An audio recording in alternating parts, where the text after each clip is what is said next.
Hello students, welcome back to Elite Tutors book solution. चलिए इस video में हम शुरू करने वाले हैं मराठी का भाषा अभ्यास। व्याकरण देखने वाले हैं, ग्रामर, जो बोर्ड एग्जाम में 16 मार्क्स के लिए आपसे पूछा जाता है। और ये पहला पार्ट है और ऐसे काफ़ी पार्ट बनाने वाले हैं। सारे पार्ट्स अगर आप सॉल्व करते हो तो 16 मार्क्स के बहुत करीब रहोगे, आप एंजॉय करोगे ग्रामर का एटलीस्ट। मेरा मतलब मराठी का एटलीस्ट ये जो पार्ट रहेगा भाषा अभ्यास, उसे आपको मतलब आप एंजॉय करोगे, लिखोगे, अच्छे से लिखोगे। चलिए शुरू करते हैं। सबसे पहले देखेंगे कि किस टाइप के क्वेश्चंस ग्रामर में आपको बोर्ड एग्जाम में पूछे जाएंगे। तो देखिए, टोटल 16 मार्क्स का क्वेश्चन आने वाला है और ये प्रश्न रहेगा, प्रश्न क्रमांक 4 जो है वहाँ से शुरू होगा आपका ग्रामर। पहला जो क्वेश्चन है प्रश्न क्रमांक 4 अ का, क्योंकि आ है फिर आगे नीचे भी है, तो वो है व्याकरण घटकांवर आधारित कृति, जिसमें से ये 3 टाइप के क्वेश्चन आपको बोर्ड एग्जाम में पूछे जाएंगे। अब वो 3 टाइप क्या है ये आपको समझते चलना है। जब सारे पार्ट्स कवर हो जाएंगे तो आपको कितने ग्रामर आते हैं, कैसे ग्रामर आते हैं, आपको सब समझ में आ जाएगा स्टूडेंट्स। पहला अगर वीडियो है आपको थोड़ा बहुत स्ट्रेंज लगेगा, लेकिन अगर सारे पार्ट्स अगर आप कवर करते हो तो बोर्ड एग्जाम में रियल में आप एंजॉय करोगे भाषा अभ्यास, जब ये विभाग आप सॉल्व करोगे तो देखिए क्या लिखा है कि वाक्य प्रकार। पहला जो क्वेश्चन रहेगा वो वाक्य प्रकार रहेगा। इसका ये मतलब है वाक्याचा प्रकार ओळखणे, मतलब आपको एक सेंटेंस दिया रहेगा, उसका किस प्रकार का वो वाक्य है वो आपको पहचानना पड़ेगा, जिसमें से इन चारों में से एक वाक्य हो सकता है। वो प्रश्नार्थक हो सकता है, वो विधानार्थी हो सकता है, वो उद्गारार्थी हो सकता है, वो आज्ञार्थी हो सकता है। तो ये सारी चीज़ हम समझेंगे भी। इन चारों में से एक टाइप का वो रहेगा, आपको पहचानना है। 2 सेंटेंस दिया रहेगा 2 मार्क्स का। तो आपको थोड़ा सा एग्जाम्पल देता हूँ। जैसे क्वेश्चन हम देखेंगे तो ये वाला देखिए कि वाक्य प्रकार है, 2 सेंटेंस आपको दिया है और आपको यहाँ पे पहचानना है और बताना है। हम सॉल्व भी करेंगे, सबसे पहले देखेंगे। तो ये पहला क्वेश्चन आपका वाक्य प्रकार इस तरीके से रहेगा। इसके बाद वाला जो क्वेश्चन है वो देखते हैं। इसके बाद है वाक्य रूपांतर। वाक्य प्रकार में आपको पहचानना था, लेकिन वाक्य रूपांतर में चेंज करना है, रूप को बदलना है। मतलब प्रश्नार्थक, विधानार्थी, उद्गारार्थी, आज्ञार्थी और होकारार्थी, नाकारार्थी, ये जो चारों आप देख रहे हो तो ऊपर ही था। एक चीज़ और है होकारार्थी और नाकारार्थी, ये सब समझेंगे इसका मीनिंग क्या होता है। आपको यहाँ पे चेंज किया रहेगा, एक टाइप में दिया रहेगा और आपको दूसरे टाइप में चेंज करना पड़ेगा। मतलब एक प्रकार में दिया रहेगा, दूसरे प्रकार में आपको बदलना पड़ेगा। तो ये सेकेंड क्वेश्चन रहेगा। इसको अगर हम देखते हैं, इसका एक एग्जाम्पल, उदाहरण, तो देखिए ये है वाक्य रूपांतर। क्या लिखा है कि कंसातील सूचनेनुसार वाक्य रूपांतर करा, सर्वांनी रांगेत उभे राहावे। ये किसी और प्रकार में दिया है, आपको क्या करना है, इसको आज्ञार्थी करना है। ये सब हम समझेंगे किस तरह किया जाएगा। तो सेकेंड क्वेश्चन आपका इस प्रकार का रहेगा। उसके बाद वाला जो क्वेश्चन है वो क्या है, एक मिनट थोड़ा सा, हाँ, तो सेकेंड क्वेश्चन देखिए क्या है कि ये थर्ड वाला क्वेश्चन वाक्य प्रचार, जो हिंदी में समझेंगे तो मुहावरे बोलते हैं, वो है वाक्य प्रचार। वाक्य प्रकार था, ये वाक्य प्रचार है। यहाँ पे आपको 4 मार्क्स के लिए 3 क्वेश्चन दिया जाएगा, जिसमें से 2 करना पड़ेगा। और चलिए मैं इसका उदाहरण में देते चलता हूँ। जिसे ये देखिए, पुढीलपैकी कोणत्याही 2 वाक्यप्रचारांचा अर्थ सांगून वाक्यात उपयोग करा। यहाँ पे थोड़ा सा कट गया, उपयोग करा है। तो आपको करना क्या है कि इसका जो वाक्य प्रचार है, इसका अर्थ भी लिखना है और उसका एक अपने ओन वाक्य में इसको प्रयोग भी करना है। 3 क्वेश्चन यहाँ पे दिया है, लेकिन आपको कोणत्याही 2 करने का है और ये 4 मार्क्स के लिए रहेगा, 2 मार्क्स और 2 मार्क्स के लिए। और उसके पहले जो क्वेश्चन था ये वाले, ये भी 2-2 मार्क्स के हैं। मतलब टोटल अगर देखेंगे तो यहाँ तक आपका 8 मार्क्स कवर हो जाता है, 1 8 गुण। तो 2 मार्क्स यहाँ पे मिलेगा, 2 मार्क्स यहाँ पे मिलेगा और 4 मार्क्स यहाँ पे मिलेगा। किस किस तरह मार्क्स मिलेगा, किस किस तरह के क्वेश्चन आएंगे, आप जैसे से पार्ट आप सॉल्व करते चले जाओगे आपको अच्छे से समझ में आने लगेगा और आपको खुद भी आने लगेगा। पहले 1-2 वीडियो में थोड़ा थोड़ा डाउट्स रहेंगे, लेकिन सारे पार्ट्स अगर हम कर लेंगे तो आपको काफ़ी समझ में आने लगेगा। फिर उसके बाद जो सेकंड क्वेश्चन है आ करके, अ के बाद, वो है भाषिक घटकांवर आधारित कृति, शब्द संपत्ति। ये जो मेन टाइटल है, इसके अंदर इन 5 में से कोई 4 आने वाला है, 1 2 3 4, कोई भी 4। आप समझते हो, समानार्थी, विरोधार्थी, शब्द समूहाबद्दल एक शब्द, एक वचन, अनेक वचन और लिंग बदला। हम करने वाले हैं सारे प्रश्न, आप धीरे धीरे समझोगे कि किसको क्या बोलते हैं। यहाँ पे लिखा कि शब्द संपत्तीच्या घटकांपैकी, मतलब ये जो घटक देख रहे हो 5 घटक, इसमें से कोणत्याही 4 घटकांवर प्रत्येकी 1-1 गुणाचा 4 कृती विचारल्या जातील। मतलब इनमें से कोई भी 4 ही प्रश्न आपको पूछा जाएगा और 1-1 गुण का रहेगा, 1 marks 1 marks 1 marks 1 marks, total 4 marks का रहेगा। मतलब अगर एक में 2 क्वेश्चन आएगा तो आधे मार्क्स करेगा। जैसे यहाँ पे लिखा है कि प्रत्येक घटकात अर्ध्या गुणाच्या 2 कृती। तो ये आप देखते भी चलोगे तो आपको समझेगा। 4 मार्क्स आपका यहाँ पे जो बहुत सिंपल है, यहाँ पे भी सारी चीज़ सिंपल है। इसका भी आपको एक उदाहरण दिखाता हूँ जिसको हम सॉल्व भी करने वाले हैं। तो ये देखिए शब्द संपत्ति में यहाँ पे क्या लिखा कि पुढील शब्दांत से समानार्थी शब्द लिखा। 2 लिखा है, आधा आधा मार्क्स मिलेगा, एक को एक ही मार्क्स मिलेगा। एक सब क्वेश्चन पे 1 मार्क्स है, आधा इस यहाँ पे आधा यहाँ पे। फिर उसी तरह विरोधार्थी शब्द पूछा है, हाफ ऑफ मार्क्स यहाँ पे मिलके 1 मार्क्स आपको मिल सकता है। 2 क्वेश्चन हो गया, टोटल 4 ही क्वेश्चन रहेगा इसके अंदर शब्द संपत्ति के अंदर। तो तीसरा क्वेश्चन यहाँ पे लिखा, देखिए शब्द समूहाबद्दल एक शब्द लिया। ये सब मैं बताऊंगा, याद भी करना पड़ेगा स्टूडेंट, सारी चीज़ बताने पे ही नहीं होगा, आपको याद भी करते चलना पड़ेगा। हर एक पार्ट्स में जितने भी आप यहाँ पे उत्तर देखोगे सब याद करते चलिए, आप प्रैक्टिस करते चलिए, हर दिन वीडियो देखते चलिए, आपको वैसे ही याद हो जाएगा। फास्ट मोड पे 2x के स्पीड में अगर आप देखते चलोगे तो भी आपका फटाफट खत्म हो जाएगा, याद करने की ज़रूरत नहीं पड़ेगी। फिर यहाँ पे देखिए चौथा क्वेश्चन है वचन बदला। तो ऐसा 4 ही क्वेश्चन पूछा रहेगा शब्द संपत्ति के अंदर, और चारों के 4 मार्क्स रहेंगे, एक में 2 रहेगा तो आपको हाफ ऑफ मार्क्स मिलेगा। यहाँ पे अगर एक ही पूछा है थर्ड वाले में तो 1 मार्क्स पूरा रहेगा, यहाँ पे हाफ ऑफ मार्क्स मिलेगा, यहाँ पे भी हाफ ऑफ है, यहाँ पे भी हाफ ऑफ है। तो ये आ जो है वो आपका क्वेश्चन हो गया। इसके आगे देखते हैं। तो इसके बाद देखिए प्रश्न 4A के बाद आपको देखना है लेखन नियमानुसार लेखन, मतलब ये 2 क्वेश्चन और बचेगा आपका टोटल। तो फर्स्ट क्वेश्चन यहाँ पे है, 2 सेकेंड और थर्ड यहाँ पे 4 मार्क्स था, इसके पहले वाले पे 4 मार्क्स था, और सॉरी देखिए यहाँ पे 4 मार्क्स था, यहाँ पे 4 मार्क्स था, ये 2 मार्क्स का था, ये भी 2 मार्क्स का था। 2 मार्क्स 2 मार्क्स 4 मार्क्स 8 मार्क्स यहाँ पे हो गया, 4 यहाँ पे हो गया, 12 हो गया, और फिर ये 2 + 2 आपको 16 मार्क्स पूरा कंप्लीट होता है। तो लेखन नियमानुसार में आपसे क्या पूछेगा, देखिए क्या लिखा, अचूक शब्द ओळखा। 2 शब्द दिया रहेगा और हर शब्द के लिए 4-4 पर्याय दिया रहेगा, ऑप्शन दिया रहेगा। उन चारों में से एक राइट रहेगा और बाकी रॉन्ग रहेगा। तो आपको अचूक जो करेक्ट है वो आपको पहचानना है। ये टाइप का क्वेश्चन आ सकता है। या वाक्य लेखन नियमानुसार लिहा, मतलब 2 वाक्य दिया रहेगा और प्रत्येकात 2 शब्द चुकीचे, मतलब 2 शब्द ऐसे रहेंगे, 2 जैसे शब्द एक को बोलते हैं, 1 शब्द 2 शब्द 3 शब्द 4 शब्द, तो ऐसे 2 शब्द रहेंगे इस पूरे वाक्य में जो गलत रहेंगे, जिनके स्पेलिंग मिस्टेक रहेंगे। आपको वो स्पेलिंग को सुधारने हैं, ये आपको इस क्वेश्चन में करना पड़ेगा। और इसके ऑप्शन में अगर ये आता है तो आपको 4 शब्द दिए रहेंगे, चारों में से 3 गलत रहेंगे, 1 राइट रहेगा, वो राइट वाले को आपको पहचानना है। ऐसे 2 क्वेश्चन आएंगे 2 मार्क्स के लिए, या तो इसके बदले पे या तो ये आएगा या तो ये आएगा, दोनों में से एक आएगा। कि वहाँ करके लिखा देखिए। तो इसमें क्या रहेगा कि एक सेंटेंस दिया रहेगा, 2 वर्ड जो रहेगा उसमें वो मिस्टेक रहेंगे स्पेलिंग में, उसको आपको सुधारना है 2 मार्क्स के लिए। ये सारी चीज़ें जब आप सॉल्व करते चलोगे और सारे प्रैक्टिस पेपर जितने हम करेंगे वो पूरे सॉल्व कर लोगे, और उसके बाद भी आप ढूंढते रहोगे कहीं डाइजेस्ट में, कहीं मास्टर की में, कहीं टारगेट में। ऐसे सारे सेंटेंस अगर आप छान मारते हो और सब सॉल्व कर लेते हो तो बोर्ड एग्जाम में 16 मार्क्स आपके जेब में स्टूडेंट्स, ये गारंटी है पूरा। इसके बाद जो लास्ट क्वेश्चन आएगा वो है विराम चिन्ह। यहाँ पे क्या लिखा देखिए, योग्य विराम चिन्ह वापरा किंवा विराम चिन्ह ओळखा।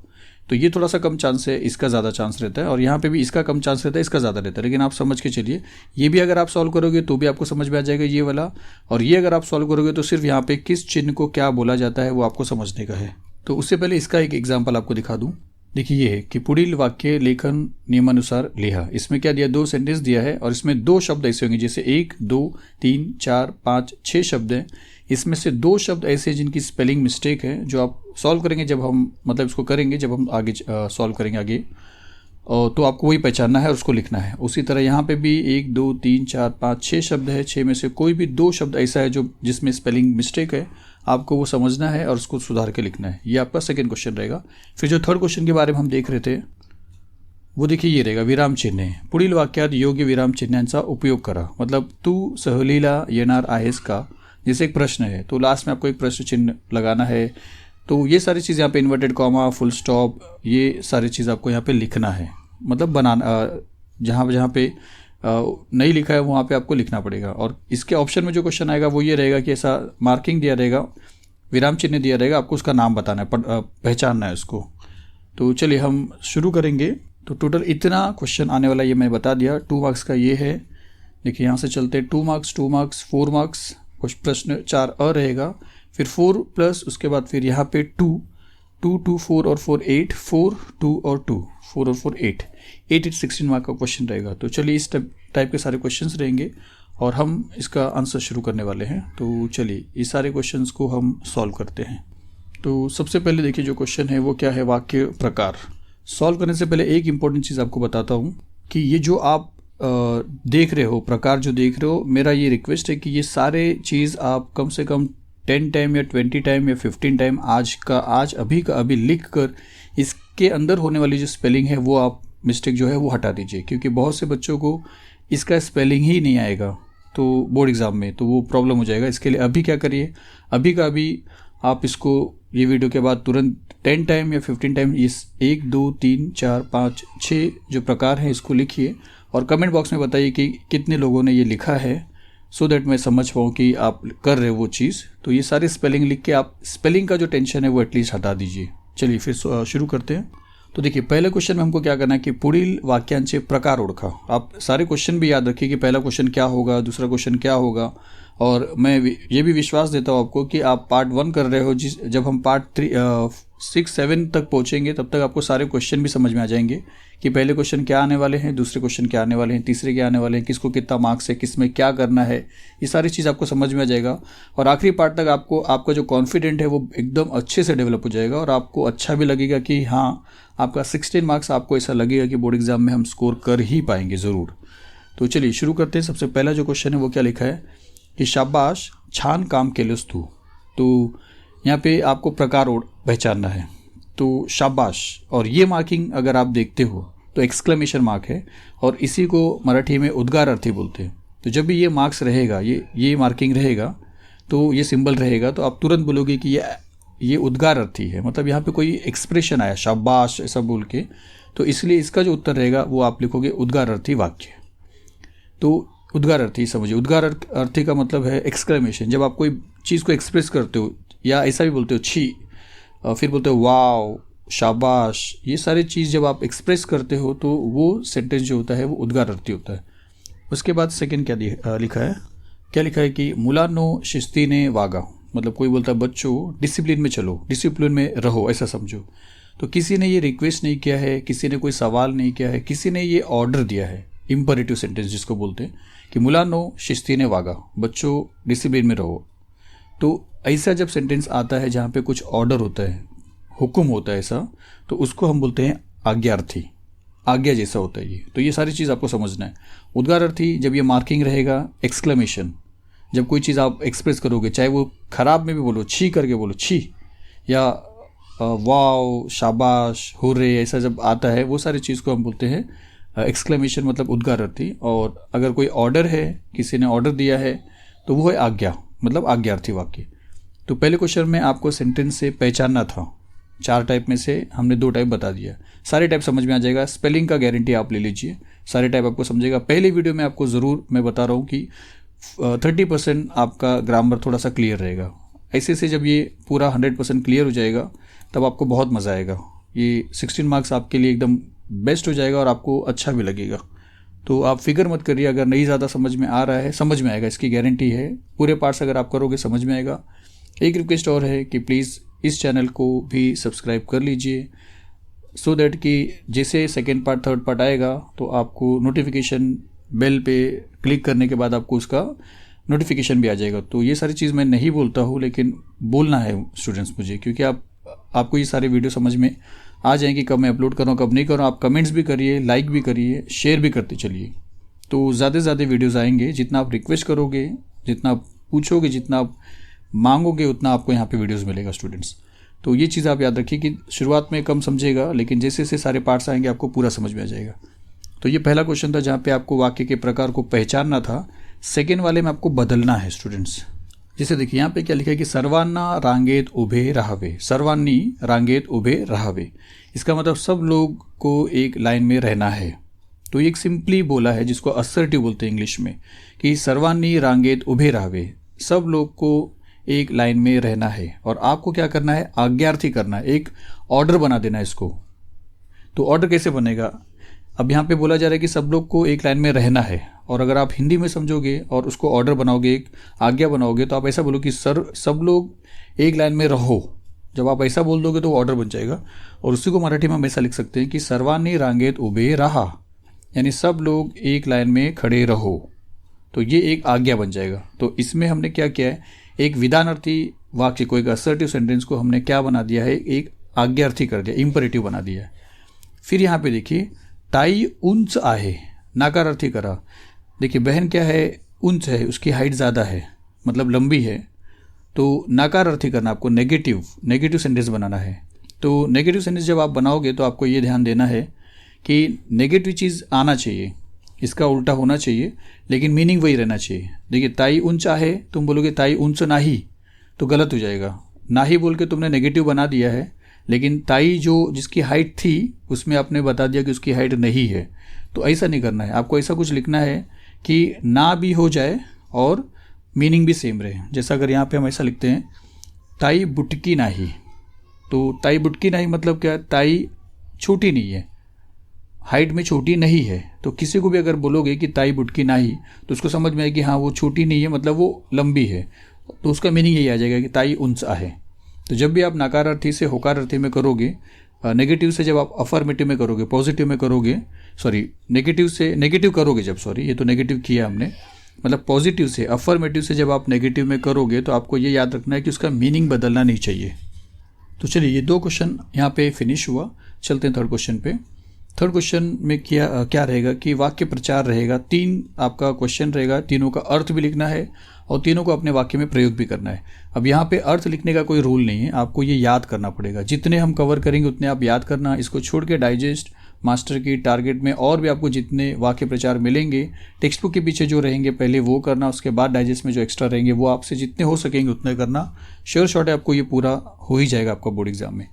तो पहला क्या है, अंगाचा तिळपापड होणे, तो इसका अर्थ लिखेंगे खूप राग येणे। इसका मीनिंग है खूप राग येणे। तो आपको ऐसा अर्थ लिखना है, या आप ऐसा लिखोगे उत्तर में, उत्तर लिखोगे और पहले ये लिखोगे और एक डैश डालोगे और आगे लिखोगे खूप राग येणे, तो भी चलेगा। या ऐसा लिखते हो अर्थ और खूप राग येणे और फिर उसका वाक्य लिखोगे। तो वाक्य कैसा लिख रहे हैं यहाँ पे, कोई भी लिख सकते हो आप, कुछ भी वाक्य अपने ओन का लिख सकते हो। तो तिळपापड का मतलब बहुत ज़्यादा गुस्सा आना, तो क्या लिखा कि संदेश आईशी खोटे बोलल्यामुळे आईच्या अंगाचा तिळपापड झाला। मतलब संदेश ने क्या माँ से झूठ बोला जिससे माँ को बहुत गुस्सा आया। तो यहाँ पे जो आप लिखोगे, अंडरलाइन करोगे, वो उसका मीनिंग नहीं रहेगा, उसका जो मेन क्वेश्चन रहेगा वो लिखोगे। जैसे खूब राग आला ऐसा नहीं लिखोगे, आपको लिखना है जो इसका जो मेन क्वेश्चन रहेगा और उसको अंडरलाइन भी करना है, जैसे यहाँ पे आप देख रहे हो। फिर देखिए, रममाण होने उसका है दंग होने, मतलब उसी में एकदम बिजी हो जाना, उसी पे एकदम मगन हो जाना, तो उसको बोलते हैं रममाण होणे। तो उसका वाक्य हम कैसा लिख सकते हैं, राधिका जादूचे प्रयोग पाहण्यात रममाण झाली होती। तो एकदम सिंपल है, राधिका जादू का जब प्रयोग देख रही थी, एक्सपेरिमेंट देख रही थी, तो वो एकदम उसी के अंदर वो रम गई थी, एकदम मतलब दंग हो गई थी। तो आपको रममाण लिखना है, ये तो आप जानते हो, मतलब आपको ये दंग होने नहीं लिखना है। फिर भान ठेवणे, इसका है जाणीव ठेवणे, मतलब आपको याद रहना चाहिए उस चीज़, आपको होश रहना चाहिए उस चीज़ का। तो प्रत्येक विद्यार्थ्याने शाळेत शिस्तीने वागण्याचे भान ठेवायला हवे, मतलब जितने भी बच्चे हैं स्कूल के, सबको एक डिसिप्लिन में रहना है, ये चीज़ आपको ध्यान में रखना है। तो ये एक मतलब सेंटेंस है और यहाँ पे आपको क्या करना है, अंडरलाइन करना है। जो भी आप मेन क्वेश्चन रहेगा जो आपने प्रयोग किया है उसको यहाँ पे अंडरलाइन करना है। तो ये आपका थर्ड क्वेश्चन रहेगा। तो ये सारे क्वेश्चन आपको धीरे धीरे समझ में आने लगेंगे। अब आपका काम है कि तीनों को आपको लिखना है और याद कर लेना है, और अपना सेंटेंस जो है आप खुद भी कुछ भी लिख सकते हो। चलिए, इसके बाद वाला जो क्वेश्चन है वो आप जानते हो, समानार्थी शब्द, विरुद्धार्थी शब्द। तो समानार्थी शब्द का मतलब है मीनिंग बताना। जैसे नदी का और एक मतलब क्या होता है वो बताना है, मराठी में बताना पड़ेगा। पानी का और जो मतलब होता है वो आपको मराठी में बताना रहेगा। अगर ऐसा क्वेश्चन बॉक्स में दिया रहेगा तो आप उत्तर में भी इसी तरह बॉक्स बना दीजिए, अच्छा रहेगा। तो नदी का जो मीनिंग है वो है सरिता, जो आपको याद रखना पड़ेगा अगर आपको याद नहीं है। और पानी का आप जानते हो जल, ये आपको याद भी रहेगा। उसके बाद जो क्वेश्चन है ये 1 मार्क्स का हो गया, हाफ मार्क्स इधर, हाफ मार्क्स यहाँ पे।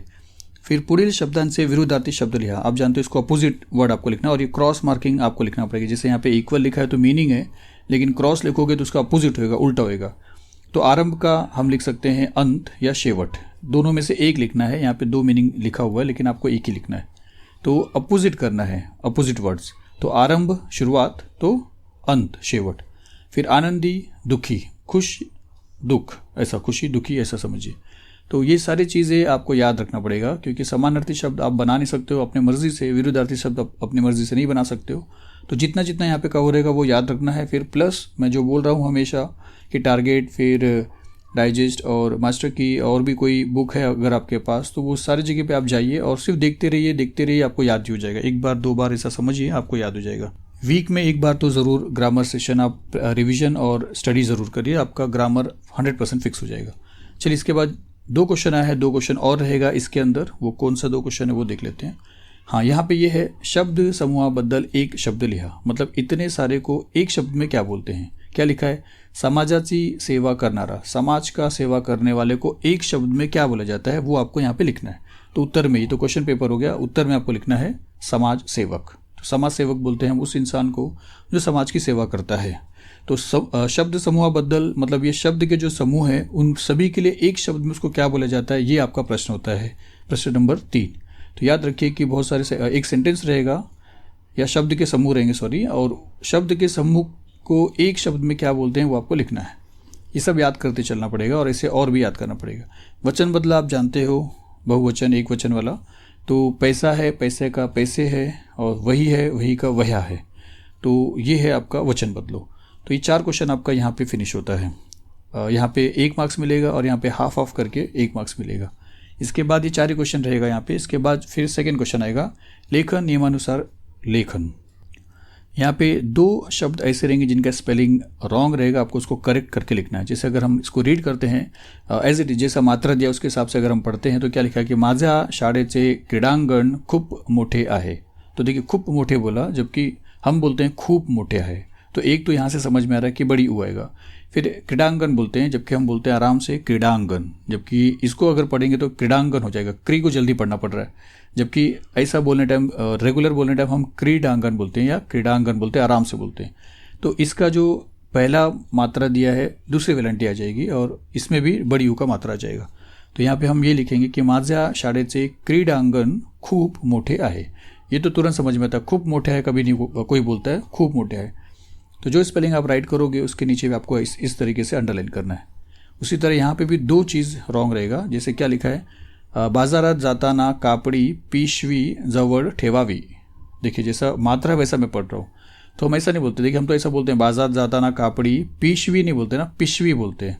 तो यहाँ पे पहली मात्रा आ जाएगा थैली, और जवळ ठेवावी नहीं बोलते, ठेवावी, वी बोलते हैं आराम से। तो यहाँ पे आपको पिशवी और ठेवावी ऐसा 2 स्पेलिंग करेक्ट करके इसके नीचे अंडरलाइन और करना है। तो ये आपको 2 मार्क्स मिल जाएगा यहाँ पे। इसके बाद लास्ट क्वेश्चन है, वो है विराम चिन्ह, और आपको क्या लिखा है कि पुढील वाक्यात योग्य विराम चिन्हांचा उपयोग करा। आपको ये समझना है और कौन सा विराम चिन्ह आएगा उसका उपयोग करना है। तो क्या लिखा, देखिए, तू सहलीला येणार आहेस का। तू सहलीला येणार आहेस का, ये सीधी सी बात है कि कोई किसी से पूछ रहा है कि क्या तुम पिकनिक को आओगे, तो ये एक प्रश्न पूछ रहा है। तो प्रश्न पूछ रहा है तो प्रश्न का मार्क होना ही चाहिए यहाँ पे, जबकि यहाँ पे नहीं दिया है। तो वही चीज़ हम यहाँ पे लिखेंगे कि तू सहलीला येणार आहेस का, और एक क्वेश्चन मार्क बना देंगे। उसी तरह ये है, आई म्हणाली चहा कर, माँ ने बोला चहा कर। अब देखिए जब भी कोई कुछ बोलता है तो उसकी बोली हुई जो चीज़ होती है वो डबल कोट्स में आता है, और इसीलिए हम यहाँ पे लिखेंगे आई म्हणाली चहा कर, तो ये डबल कोट्स में आ जाएगा। तो ये प्रैक्टिस जब आप करते रहोगे, या सारे पार्ट्स अगर आप देखते रहोगे, आप सिर्फ वीडियो भी देखते रहोगे, प्रैक्टिस भी नहीं करोगे, हर दिन अगर आप 2x की स्पीड में या 1.5x की स्पीड में ही वीडियो देखते चलते हो, तो भी आपका मराठी का जो ग्रामर है 16 मार्क्स पूरा हो जाएगा। या अगर आप रात को सोने से पहले से भी इतना वीडियो देख के सो जाते हो तो भी आपका रिवीजन हो जाएगा, आपका टाइम बर्बाद नहीं होगा, आपका टाइम यूटिलाइज हो जाएगा। तो मेरी रिक्वेस्ट है कि आप इसको हर दिन थोड़ा सा एक बार देख लीजिए, स्पीड में करके देखिए तो भी चलेगा। ज़्यादा वीडियो वैसा बड़ा नहीं रहेगा। पहला पार्ट दूसरा पार्ट में वीडियोस बड़े हैं, लेकिन आगे के पार्ट जैसे जैसे आएंगे वीडियो छोटे होंगे, क्योंकि हम पहले पार्ट में काफ़ी कुछ समझ रहे थे। तो चलिए ये पार्ट यहीं पे फिनिश होता है, यहाँ तक आपका 16 मार्क्स कवर होता है। पूरा प्रैक्टिस करिए, डटे रहिए, आपका 16 मार्क्स बोर्ड एग्जाम में आपको निकालना ही है भाषा अभ्यास में। चलिए मिलते हैं अगले वीडियो में। Thank you very much.